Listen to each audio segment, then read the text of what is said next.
शांति। आज हम 14 जुलाई 2023 बाबा की मुरली सुनेंगे। सबसे पहले देखते हैं मुख्य पॉइंट्स। आज की मुरली में बाबा ने कहा कि अगर तुमको एक बात भी याद रहे कि शिव बाबा ही हमारा बाप, टीचर, सतगुरु तीनों हैं, बाप, टीचर, सतगुरु तीनों कंबाइंड हैं, तो बाबा कहते तुम्हारी खुशी का पारा चढ़ा रहे, तुम्हारी खुशी कम ना हो। फिर बाबा ने कहा कि लेकिन बच्चे भूल जाते हैं, माया भुला देती है। और बाबा ने कहा कि तुमको पूरा पूरा नष्टो मोहा बनना है, बाबा का बच्चा बनना है। बाबा कहते हैं तो नष्टो मोहा का अर्थ बाबा ये नहीं बताते कि सब कुछ छोड़ के हम एकांत में बैठ जाएं, बाबा को याद करें, नहीं। सबके साथ रहना है, सबको आत्मा समझना है, लेकिन ट्रस्टी समझकर अपने को हमें रहना है अपने घर में, है ना। सब कुछ बाबा का है, लेकिन हमको बाबा ने संभाल करने के लिए यहाँ छोड़ा हुआ है, ये सोचना है। इसको नष्टो मोहा बाबा कहता है। नष्टो मोहा का मतलब ये नहीं है कि हम सब घर वालों को छोड़ के बाबा के सेंटर में बैठ जाएं या एक कोने में जाके बैठ जाएं, कुछ भी काम ना करें, वो बाबा नहीं कहता। और आज बाबा ने बताया कि जो ज्ञान धन देना है, तुमको ज्ञान सुनाना है तो पात्र को दान देना है, जो सुनने वाला है उसको दान देना है। ऐसे नहीं कोई सुन नहीं रहा हमारी बातें, बाबा की बातें, हम उसको सुनाए जा रहे हैं। तो पात्र देखकर दान करना है। और पैसे का दान भी बाबा ने कहा ध्यान से करना है। और आज बाबा ने वरदान में बताया कि तुम्हें अपने को मास्टर सर्वशक्तिमान समझना है, और जो भी परिस्थितियाँ आती हैं उनको पेपर समझना है, साइड सीन समझना है, नज़ारा समझना है ना। बाबा कहते उसको परिस्थिति नहीं समझना, देख के घबराना नहीं है। बाबा कहते नज़ारे देखकर तो अच्छा लगता है, तो बाबा कहते परिस्थिति को परिस्थिति में समझो, उसको नज़ारा समझो, साइड सीन समझो, तो उसको सहज पार कर लोगे। और अपना मास्टर सर्वशक्तिमान का टाइटल हमेशा याद रखो। अब सुनते हैं मुरली विस्तार से। आज की मुरली का सार है, मीठे बच्चे याद रखो हमारा बाप, टीचर और सतगुरु तीनों ही कंबाइंड है तो भी खुशी का पारा चढ़ेगा, उनकी श्रीमत पर चलते रहेंगे। बाबा कहते कि अगर ये भी याद रहे तुम्हें कि शिव बाबा ही हमारा बाप, टीचर, सतगुरु तीनों हैं, तो भी बाबा कहते तुमको खुशी रहेगी, खुशी का पारा चढ़ा रहेगा। आज की मुरली में प्रश्न है, ब्राह्मणों का पहला लक्षण कौन सा है, किस बात में ब्राह्मणों को एक्सपर्ट बनना है। तो बाबा ने बताया ब्राह्मणों का पहला लक्षण है पढ़ना और पढ़ाना। सबसे पहला काम हम ब्राह्मणों का क्या है, खुद भी पढ़ना है, दूसरों को भी पढ़ाना है। किसी पर भी ज्ञान का रंग चढ़ाने में बहुत बहुत एक्सपर्ट बनो। किस बात में एक्सपर्ट बनना है, दूसरे के ऊपर ज्ञान का रंग चढ़ाने में। भले कोई इंसल्ट करे, गाली दे, लेकिन कोशिश करके देखो तो उस पर असर ज़रूर होगा। बाबा कहते कोई गाली देता है, इंसल्ट करता है, फिर भी कोई बात नहीं, है ना। लेकिन बाबा एक बात हमेशा कहते हैं कि बहस किसी से नहीं करनी। और आज बाबा ने ये भी बताया कि पात्र देखकर दान देना है ना। पात्र देखकर दान देना है, यूँ नहीं कि बिल्कुल ही उसकी सुनने की इच्छा नहीं है, फिर भी हम सुनाए जा रहे हैं, ऐसे नहीं, है ना। थोड़ा बहुत इच्छुक है, बाबा हमेशा कहते हैं कोई भगत है, परमा शिव का भगत है, देवी देवताओं का भगत है ना, उसको ज्ञान दो। मतलब ज्ञान भी देना है तो पात्र को देना है। बाबा कहते अविनाशी धन भी व्यर्थ न जाए। ये जो ज्ञान है हमारे पास जो बाबा हमको देते हैं, बाबा कहते ये भी अविनाशी धन है, ये वेस्ट नहीं गंवाना, इसलिए बड़ी खबरदारी चाहिए। और पैसा भी किसको संभाल से देना है। ये तो बाबा हमेशा कहते हैं कि किसी भी ऐसी आत्मा को पैसा दान नहीं देना जो गलत कर्म हमारे पैसे से करे। आज बाबा ने बताया कि अगर हमारे पैसे से कोई गलत काम करता है तो उसका पाप हमारे ऊपर भी चढ़ता है। इसलिए बाबा कहते हैं कि दान देने से पहले सोचना है। गीत है जो पिया के साथ है, ओम शांति। गॉडली स्टूडेंट ने यह गीत सुना, तुम बच्चे ही गॉडली स्टूडेंट हो। बाबा कहते हैं गीत, बाबा की मुरली में जो गीत आता है हम बच्चे सुनते हैं। हम कौन हैं, गॉडली स्टूडेंट है, भगवान के स्टूडेंट हैं।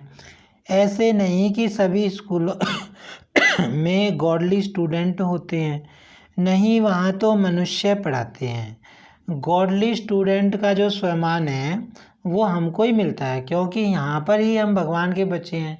बाकी जितनी पढ़ाई होती है, देखो कॉलेज में पढ़ाई होती है, स्कूल में पढ़ाई होती है, कोई सत्संग हो गया, यूनिवर्सिटी में, भगवान थोड़ी ना सब जगह पढ़ाता है। तो वे सारे स्टूडेंट अपने को गॉडली स्टूडेंट नहीं कहला सकते, सिर्फ हम ही कहला सकते हैं। सन्यासी भी शास्त्र सुनाते हैं। ज्ञान को वास्तव में कोई बरसात नहीं कहा जाता है, बरसात तो पानी की होती है। परंतु यह महिमा गाई हुई है क्योंकि परम पिता परमात्मा को ज्ञान सागर भी कहा गया है ना। वे बाबा समझा रहे हैं कि जैसे बाबा कई बार कहते हैं कि तुम बच्चों के ऊपर शिव बाबा ज्ञान की बरसात कर रहे हैं, है ना। तो बाबा कहते हैं कि वास्तव में वैसे तो ज्ञान कोई बरसात नहीं होता, पानी नहीं होता, लेकिन महिमा गाई जाती है कि परमात्मा जो ज्ञान का सागर है ना, वो ज्ञान की बरसात हमारे ऊपर बरसा रहा है। बाप कहते हैं मुझे ज्ञान सागर, नॉलेजफुल भी कहते हैं। नॉलेज को बरसात, पानी व अमृत नहीं कहा जाता। बाबा कहते हैं कि वैसे हालांकि पानी नहीं कहा जाता, ना अमृत कहा जाता ज्ञान को। जैसे मानसरोवर का तालाब है, अमृतसर में भी एक तालाब है जिसको वो लोग अमृत समझते हैं। यह बाप बैठ समझाते हैं। पढ़ाई को अमृत व बरसात नहीं कहेंगे। अब ये तो पढ़ाई है, जो हम बाबा की पढ़ाई पढ़ते हैं, समझते हैं अमृत है, इससे दुख दूर हो जाएंगे। वास्तव में तो इस नॉलेज से तुम्हारे सब दुख दूर होते हैं। अब बाबा बता रहे हैं कि ज्ञान को, परमात्मा जो ज्ञान सुनाते हैं उसको अमृत क्यों कहा गया है। इसलिए कहा गया है कि ये गायन है, भक्ति मार्ग में गायन है। जैसे मानसरोवर में तालाब है तो उसमें गायन है कि उसमें नहा के परी बन जाते हैं, है ना, सारे दुख दर्द और सब पाप कट जाते हैं। ऐसे ही बाबा कहते हैं कि वास्तव में यहाँ पे है ये बात। भाई बाबा का ज्ञान सुनने के बाद सारे दुख हमारे दूर हो जाते हैं, आत्मा पावरफुल बन जाती है, ज्ञान उसको आ जाता है। 21 जन्मों के लिए जो पिया के साथ है उनके लिए बरसात है। यहाँ यह बाप, टीचर, सतगुरु तीनों ही कंबाइंड है, एक के अंदर ही तीनों हैं। बाबा कहते हैं बाप भी है, टीचर भी है, सतगुरु भी है। यह एक बात भी बच्चे याद रखें तो खुशी का पारा चढ़ जाए, परंतु माया घड़ी घड़ी बुला देती है। बाबा कहते हैं अगर तुमको एक बात भी याद रहे ना कि शिव बाबा ही हमारा बाप है, वही टीचर है, वही सतगुरु है, तो बाबा कहते तुम्हारी खुशी कम ना हो। यहाँ तुम बच्चे चलते हो श्रीमत पर, श्रीमत से तुम श्रेष्ठ बनते हो। भगवान है ऊंचे ते ऊंचा बाप, ऊंचे ते ऊंच बाप की पढ़ाई से ही ऊंच ते ऊंच बन सकते हो।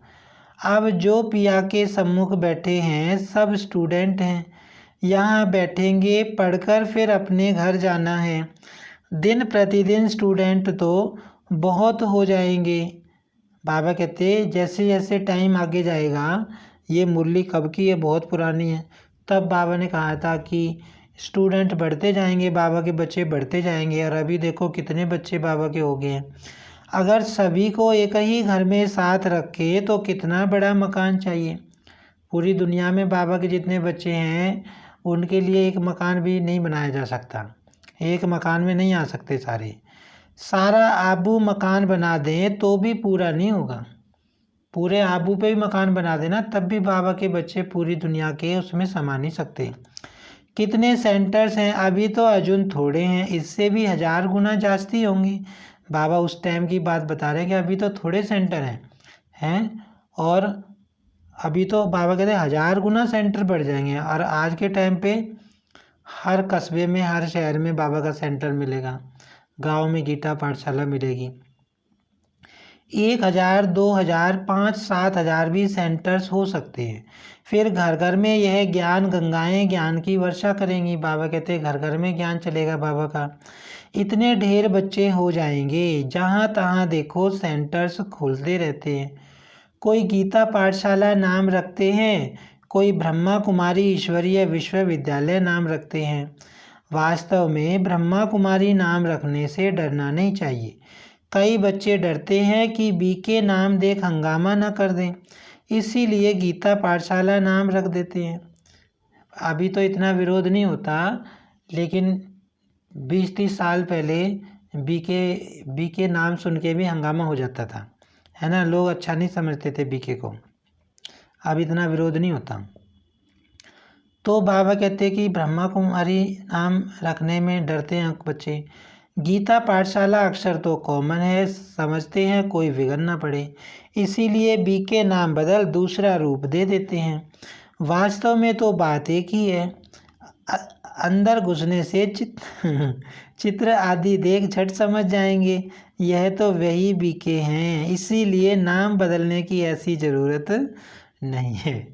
बाबा आप समझा रहे हैं कि भले हम नाम बदल दें, चलो गीता पाठशाला रख दिया, तो अंदर आएंगे तो चित्र तो देखेंगे ना। अब बाबा के वही चित्र देखेंगे तो समझ जाएंगे ये तो बीके ही हैं। तो बाबा कहते हैं नाम बदलने की जरूरत तुमको है नहीं। इससे तो अच्छी रीति सिद्ध होता है कि वास्तव में यह ब्रह्मा की संतान ब्रह्मा कुमार कुमारियां हैं। यह तो अच्छा है ना। तुम सबसे कह सकते हो वास्तव में तुम भी ब्रह्मा कुमार कुमारियां हो। बाबा कहते हैं ब्रह्मा कुमारी नाम रखोगे सेंटर का, तो इससे सिद्ध हो जाएगा कि वास्तव में ये ब्रह्मा कुमार कुमारियां ब्रह्मा की संतान हैं। और बाबा कहते हैं बल्कि तुम्हें तो ये भी सिद्ध करना है, दूसरों को भी कहना कि तुम भी ब्रह्मा के बच्चे हो। वह रचयिता है मनुष्य सृष्टि का, निराकार परम पिता परमात्मा कोई आत्माओं का रचता नहीं है, वह तो आत्माओं का अनादि बाप है। प्रजापिता ब्रह्मा भी तो अनादि है, आत्माओं का बाप इनमें आते हैं, आकर ब्रह्मा को अडॉप्ट करते हैं प्रजा रचने के लिए। अब बाबा समझा रहे हैं कि उनको ऐसे बताओ कि इस ब्रह्मा के तन में परमात्मा आते हैं, है ना, प्रजा रचने के लिए। ब्रह्मा द्वारा ब्राह्मण कुल रचना है, यह तो समझाने में और ही सहज होगा, परंतु डरते हैं। कहेंगे बीके के पास मत जाओ, गीता पाठशाला में भल जाओ। घर घर में ज्ञान गंगा का अर्थ भी मनुष्य नहीं समझते हैं। भक्ति मार्ग में नारद को मुख्य गिना जाता है, जांच बजाने वाला भगत था, ऐसे नहीं। नारद कोई ऐसे रूप वाला है जैसे चित्र दिखाते हैं, वास्तव में बंदर तो तुम सभी थे। सूरत मनुष्य की, सीरत बंदर की थी। यूं तो सब नारद हैं, सब भगत हैं ना, समझ सकते हैं। जब तक हम दैवी गुण वाले मनुष्य न बने तब तक हम लक्ष्मी को वर न सकें, है ना। नारद के बारे में एक वाक्य है ना कि नारद ने कहा कि मैं लक्ष्मी को वरूंगा, तो उसी टाइम फिर उसको कहा गया कि तुम अपनी शक्ल देखो उसमें शीशे में, तो उसने शक्ल देखी तो बंदर की शक्ल दिखाई दी। तो माना बाबा कहते कि वो यहाँ के लिए है कि हम बाबा के बच्चे अभी पूरा बने तो नहीं, हम बंदर ही थे पहले ज्ञान में आने से पहले, अभी हमारे अंदर दैवी गुण आ रहे हैं। तो बाबा कहते हैं सभी मेल अथवा फीमेल भगत नारद हैं। कहा जाता है अपनी सीरत तो देखो, तुम तो बंदर हो, क्योंकि तुम्हारे में 5 विकार हैं, इसलिए लक्ष्मी को वर नहीं सकेंगे। बाबा कहते कि जब तक हमारे अंदर 5 विकार हैं तब तक हम लक्ष्मी को नहीं वर पाएंगे। सारी यहाँ की बात बाबा ने समझाया है कि सभी दुशासन अथवा दुर्योधन हैं, द्रौपदियों के चीर हरते हैं, इसलिए माताएं पुकारती हैं हमको नंगन होने से बचाओ, रक्षा करो। कन्याएं कहती हैं लाज रखो गिरधारी, नाम तो बहुत रख दिए हैं। मनुष्यों को का बुद्धि योग चला जाता है श्री कृष्ण तरफ, है ना। जब भी पुकारते हैं कि लाज रखो गिरधारी, कृष्ण को कितने नामों से पुकारते हैं, तो मानव बुद्धि कृष्ण की तरफ चली जाती है सबकी, परमात्मा शिव को तो जानते नहीं। परंतु किसी भी देहधारी को याद करने से विकर्म विनाश नहीं हो सकते। बाबा कहते कृष्ण देहधारी है और देहधारी को याद करने से कभी भी पाप नहीं कर सकते। सिर्फ चाहते हैं साक्षात्कार हो, अच्छा साक्षात्कार हो जाए, परंतु मनुष्य से देवता बनने की नॉलेज तो मिल ना सके। जब ब्राह्मण बने और ज्ञान को समझें तब देवता बन सकें। ब्राह्मण बनने से भक्ति छूट जाती है। पहले 1 हफ्ता इसमें देने से हम मनुष्य को मंदिर लायक बना सकते हैं, परंतु टाइम तो लगता है ना। अब मनुष्य से देवता बनने में टाइम तो लगता है ना, एक दिन में तो नहीं बन जाएंगे भैया। ऐसा तो नहीं हमने ज्ञान लिया आज और बाबा का और हम एक दिन में देवता बन जाएंगे, नहीं। पापों को काटने में, योग लगाने में बहुत टाइम लगता है, तभी तो संगम योग के बाबा 100 साल बताता है, इतना टाइम हमको मिला हुआ है। यह तो बरोबर है, तुम बाप के साथ हो, बाबा के पास आते हो फिर जाते हो, तो कितना दिल अंदर दुख होता है। लेकिन सब तो साथ में नहीं रह सकेंगे, यह हो ना सके, है ना। बाबा के घर में जाते हैं, फिर 5-7 दिन रुकने के बाद जब वापस आते तो अच्छा नहीं लगता, मन क्या करता है यहीं रह जाएं। लेकिन बाबा कहते हैं ऐसा तो हो नहीं सकता, सारे वहाँ रह जाएं, है ना। कोई कहाँ से भाग आते हैं, यह रस्म यहाँ ही है। साधु संत आदि पास तो ढेर जाकर इकट्ठे होते हैं, कोई भी किसको मना नहीं करते। यहाँ तो पवित्र बनने की बात आती है, इसलिए रोकते हैं। सन्यासियों में तो सिर्फ मेल्स घर बार छोड़ चले जाते हैं, यहाँ तो कुमारियाँ माताएं सभी हैं। कन्याओं को माँ बाप डॉक्टर आदि कहते हैं, शादी नहीं करेंगी तो बीमार हो जाएंगी।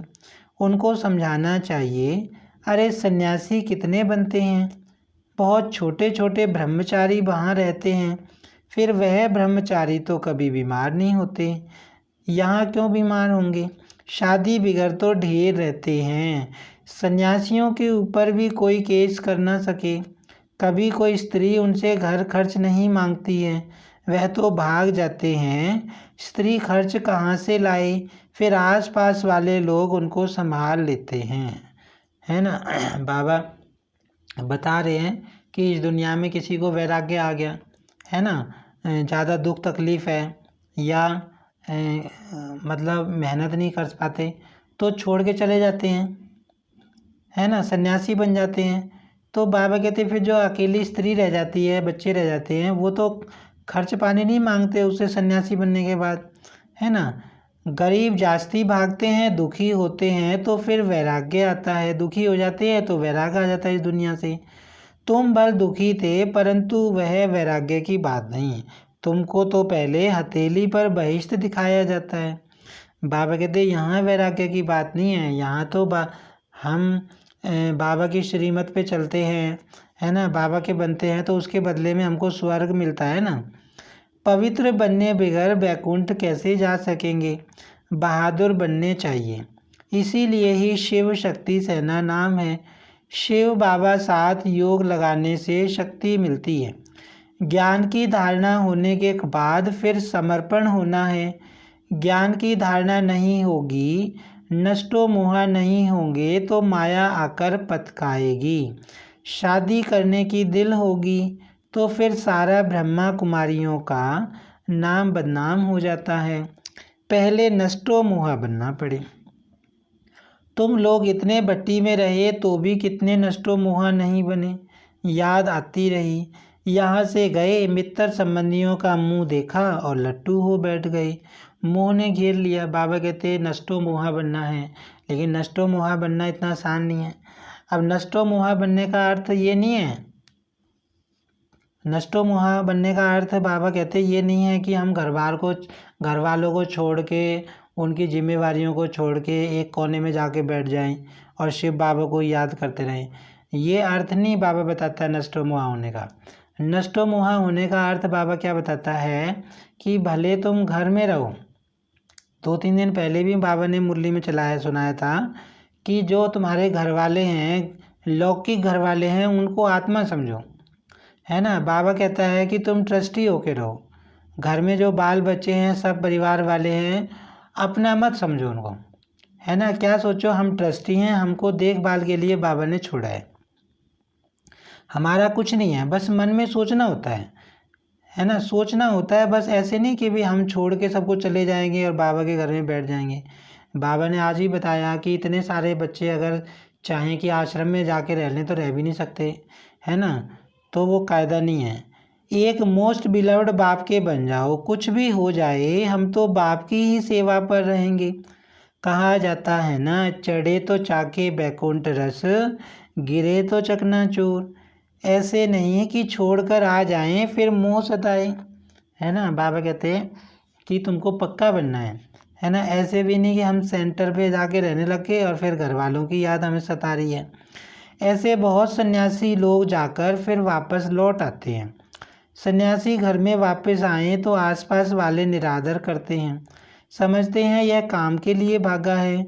यहाँ भी समझा जाता है यह पूरा नष्टो मोहा नहीं बना था, विकारों ने घेर लिया। बाबा के पास कोई खान पान की तकलीफ़ नहीं है। बाबा के घर में है ना, खान पान की तो तकलीफ़ है नहीं। शुरू से लेकर कितनी संभाल करते आए। शुरू में ब्रह्मा बाबा ने कितने अच्छे से पालना की, जो शुरू के भाई बहन थे, है ना। जैसे राजाओं के बच्चों की पालना होती है, ऐसे पालना की, अच्छे से अच्छा खिलाया पिलाया। गरीब साहूकार एक समान है। मम्मा बाबा भी सबको सिखलाने लिए बर्तन मांजते थे, झाड़ू लगाते थे। देह अभिमान तोड़ने के लिए किया जाता है। और मम्मा ब्रह्मा बाबा थे तो बच्चों को सिखाने के लिए झाड़ू मारा करते थे और बर्तन भी मांजा करते थे बच्चों को सिखाने के लिए, ताकि देह अभिमान टूट जाए। देह अभिमान होता है ना कि मैं तो बड़ा हूँ, मैं झाड़ू कैसे मारूँगा, मैं कोई छोटा आदमी थोड़ी ना हूँ, तो ये देह अभिमान है। तो देह अभिमान तोड़ने के लिए ब्रह्मा बाबा खुद करते थे। गोबर के उपले भी बाबा पाते थे बच्चों को सिखाने के लिए। सन्यासी भी ऐसे कराते हैं। कोई बड़ा आदमी होगा तो उनसे लकड़ी आदि कटाएंगे। देह अभिमान तोड़ने लिए यहाँ तो बड़ी भारी मिल्कियत मिलती है। बाबा कहते हैं कि यहाँ तो बहुत भारी लॉटरी है। 1 सेकंड में 21 जन्म की बादशाही। सन्यासियों के पास तो कुछ भी प्राप्ति नहीं है। बाकी पवित्र हैं, इसीलिए अपवित्र माथा टेकते हैं। यह तो राजयोग है, विश्व का मालिक बनते हैं। विकार में नहीं जाना है।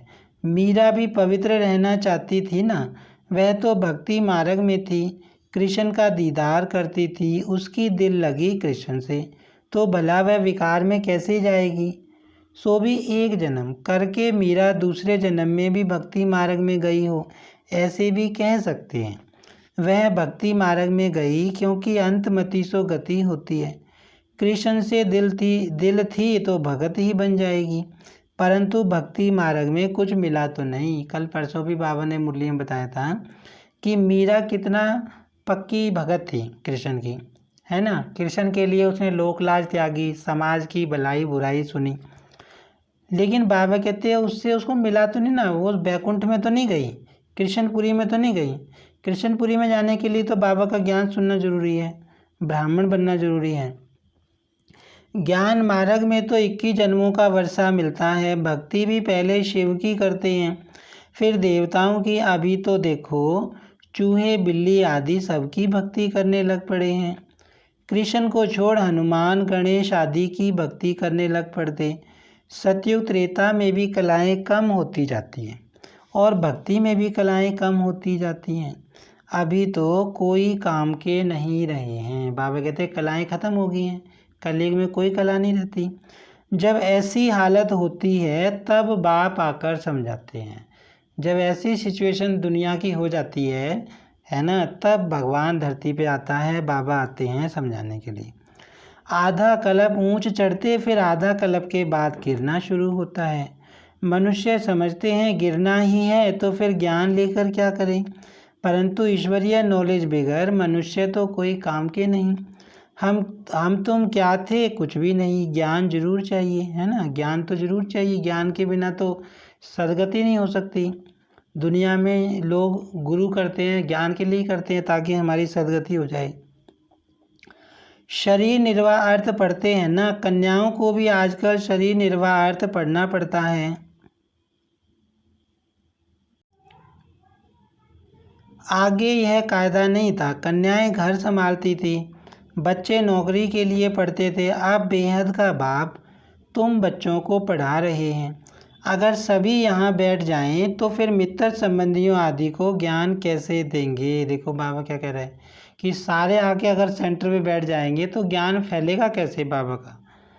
शुरू शुरू में जब भाई बहन थोड़े 200-250 भाई बहन थे, जब वो पक्के हो गए तो फिर शिव बाबा ने कहा कि तुमको अब पूरी दुनिया में फैलना है ना, तुमको पूरी दुनिया में फैल के ज्ञान जो है हर आत्मा तक पहुंचाना है। तो वो रोते थे, बाबा के बच्चे रोते थे, क्या कहते थे कि हम तो आपको छोड़ के नहीं जाएंगे, क्योंकि 15-16 साल वो इकट्ठे रहे थे ब्रह्मा बाबा के पास। कहते थे हम तो नहीं जो न जाएंगे, हम तो यहीं रहेंगे। तो फिर बाद में गए वो, तो बाबा कहते अगर तुम जाओगे नहीं तो ज्ञान कैसे दूसरों को मिलेगा, जाना पड़े, पढ़ना और पढ़ाना है। कोई तो बिल्कुल पढ़ते ही नहीं, तो समझना चाहिए यह हमारे ब्राह्मण कुल का नहीं है। रंग लगाने की कोशिश ज़रूर करनी चाहिए, इसमें डरने की बात नहीं। कोशिश करने से फिर कोई ना कोई को रंग लग जाएगा। भल कोई इंसल्ट करे, गाली दे, तुम पुरुषार्थ करके देखो, किस ना किस पे असर जरूर होगा। बाबा कहते कोई गाली देता, इंसल्ट करता, कोई बात नहीं, है ना, उल्टा नहीं बोलना। बाबा कहते बहस नहीं करनी उसके साथ। बिच्छू चलता है तो नरम चीज़ देख वहाँ डंक मार देता है, जांच करता है। यहाँ भी बच्चों को बहुत एक्सपर्ट बनना चाहिए। बाबा कहते हैं जैसे बिच्छू देख कर डंक मारता है ना, ऐसे हमें भी रग देख लेनी चाहिए आत्मा की, सुनने वाली है नहीं सुनने वाली है। अविनाशी ध्यान कहाँ व्यर्थ किसको नहीं दे पात्र देख दान करना है। अगर किसको दान दिया और उसने कोई विकर्म कर लिया तो उनका पाप उस दान देने वाले पर आ जाएगा। बाबा क्या कह रहे हैं, हमने दान दिया, उसने गलत काम कर दिया तो उसका पाप हमारे ऊपर आ जाएगा हिस्सा। यहाँ बड़ी खबरदारी चाहिए, पैसा तो बड़ी संभाल से किसको देना है पूछकर। यहाँ तो जो भी बना रहे हैं यह सब जल्द ही टूट फूट जाएंगे। यह मकान भी बच्चों के रहने के लिए बने हैं, यह तो जानते हैं सब टूटने हैं।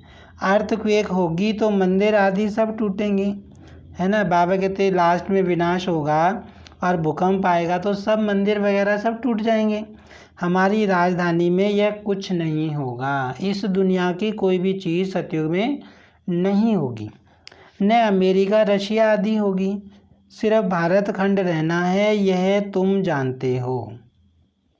सतयुग में सिर्फ भारत की धरती होगी, उस पर ही देवी देवता रहेंगे। बाकी जितने विदेश हैं वहाँ पर तो कोई प्राणी नहीं रहेगा, कोई आदमी नहीं रहेगा, है ना। वहाँ तो या तो बर्फ़ होगी या पानी होगा। बाकी दुनिया तो घोर अंधियारे में है। बाबा का यह कितना बड़ा स्कूल है, इसमें टीचर्स भी नंबरवार हैं, सभी एक समान तो होते नहीं। इसमें तुम देखेंगे सबसे बड़ा टीचर तो शिव बाबा है, फिर है यह ब्रह्मपुत्रा नदी। कहते भी हैं त्वमेव माताश्च पिता, तो यह माता ठहरी ना। फिर सरस्वती का भी नाम है, ब्रह्मा की राशि पर ब्रह्मपुत्रा नाम ठीक है। दिखाते भी हैं सागर और ब्रह्मपुत्रा नदी का मेला होता है यहाँ, फिर आत्मा और परमात्मा का यह मेला है। इसका ही यादगार भक्ति मार्ग में गाया जाता है। अच्छा मीठे मीठे सिक्की लदे बच्चों प्रति माता पिता बाप दादा का याद प्यार और गुड मॉर्निंग। रूहानी बाप की रूहानी बच्चों को नमस्ते। हम रूहानी बच्चों की रूहानी बाप दादा को याद प्यार और नमस्ते। धारणा के लिए सार है, मोस्ट बिलव्ड बाप का बनने के पहले पूरा पूरा नष्टो मोहा बनना है। बाबा कहते हैं मोह नहीं रखना है, जब अवस्था पक्की हो तब सेवा में लगना है ना। कच्चा ब्राह्मण नहीं बनना। बाबा कहते हैं ऐसे नहीं, बाबा का भी बन जाओ, बुद्धि दुनिया कलयुगी दुनिया में भी जाती रहे, बाबा के में भी जाते रहे। बाबा कहते फिर तो एक पैर तुम्हारा उसमें रहेगा, एक पैर इसमें रहेगा, इससे तो बढ़िया है अपने घर में रह के ज्ञान लो, है ना। समर्पित होने से पहले अपनी बुद्धि को पक्का करना है। बाबा कहते इस दुनिया से दिल का वैराग्य रख, पवित्र बनने में बहादुर बनना है। दान बहुत खबरदारी से पात्र को देखकर करना है ना। जो पात्र है सुन रहा है उसी को ज्ञान सुनाना है, और पैसे भी ध्यान से देने हैं। वरदान है परिस्थितियों को साइड सीन समझ पार कर आगे बढ़ने वाले मास्टर सर्वशक्तिमान भव। सदा अपने मास्टर सर्वशक्तिमान स्वरूप की स्मृति में रहो। बाबा कहते हैं हमेशा कौन सा स्वमान याद रखो, मैं मास्टर सर्वशक्तिमान हूँ। तो हर परिस्थिति ऐसे अनुभव होगी जैसे एक साइड सीन है। जैसे रेल में जाते हैं ना तो साइड सीन आते हैं कुछ, तो वो तो अच्छे लगते हैं। तो बाबा कहते हैं अगर अपने को मास्टर सर्वशक्तिमान समझोगे तो वो सारी परिस्थितियाँ जो आएंगी, समस्याएं आएंगी, साइड सीन लगेंगी। परिस्थिति समझने से घबरा जाते, लेकिन साइड सीन अर्थात रास्ते के नज़ारे समझेंगे तो सहज पार कर लेंगे। बाबा कहते हैं कि जब तुम ये सोचते हो ना परिस्थिति आ गई मेरे सामने तो घबरा जाते हो, लेकिन जो ये सोचो कि परिस्थिति नहीं आई, ये क्या आया है, साइड सीन आया है ना। जैसे रेल में चलते हैं, बस में चलते हैं तो साइड में कभी पेड़ आएंगे, कभी किसी का घर आएगा, कभी कुछ आएगा। तो बाबा कहते हैं परिस्थिति को परिस्थिति ना समझो, साइड सीन समझो, है ना। तो फिर बाबा कहते हैं सहज पार कर लेंगे, क्योंकि नज़ारों को देख खुशी होती है, घबराते नहीं। विघन नहीं है लेकिन आगे बढ़ने का साधन है। देखो बाबा एक बात और कितनी शक्तिशाली बता रहे हैं कि विघन आया है, विघन को विघन मत समझो, आगे बढ़ने का साधन समझो, सीढ़ी आगे बढ़ने की। परीक्षा से क्लास आगे बढ़ता है, इसीलिए कभी कोई बात में रुको नहीं। बाबा कहते परीक्षाएं, समस्याएं, परिस्थितियां आएंगी रोज़ आएंगी, नई नई आएंगी। बाबा कहते हैं रोज़ माया रूप बदल के आएगी, लेकिन हमको डरना नहीं है। हम भगवान के बच्चे हैं, मास्टर सर्वशक्तिमान है। अपना स्वमान याद रखो, मैं मास्टर सर्वशक्तिमान हूँ, सर्वशक्तिमान की संतान हूँ, है ना। जब भी कोई परिस्थिति आए क्या सोचो कि ये साइड सीन है, ये नज़ारा है ना, विघन है, मेरी क्लास आगे बढ़ाने का साधन है। पेपर हो रहा है, मेरा पेपर हो रहा है। बाबा हमेशा कहते हैं कि जो परिस्थिति आती है वो चेक करती है कि तुम कितने मजबूत बने हो, है ना, या हल्के हो। तो बाबा कहते हैं यूँ सोचो पेपर हो रहा है ये मेरा, तो घबराना नहीं है, रुकना नहीं है। इस समृद्धि से उड़ती कला का अनुभव करते रहो। स्लोगन है ऐसे सहज योगी बनो जो आपको देखने से ही दूसरों का योग लग जाए। कितनी गहरी बात बाबा बता रहे हैं कि मैं इतना योग लगाऊं, इतना बाबा के प्यार में खोया रहूं, है ना। मेरी चाल चलन से मुझे सामने कोई भी देखे तो मुझे देखने से ही सामने वाले का योग बाबा से लग जाए। तो ऐसे हम बाबा के बच्चे, बाबा कहते बन जाओ तुम। अच्छा, ओम शांति।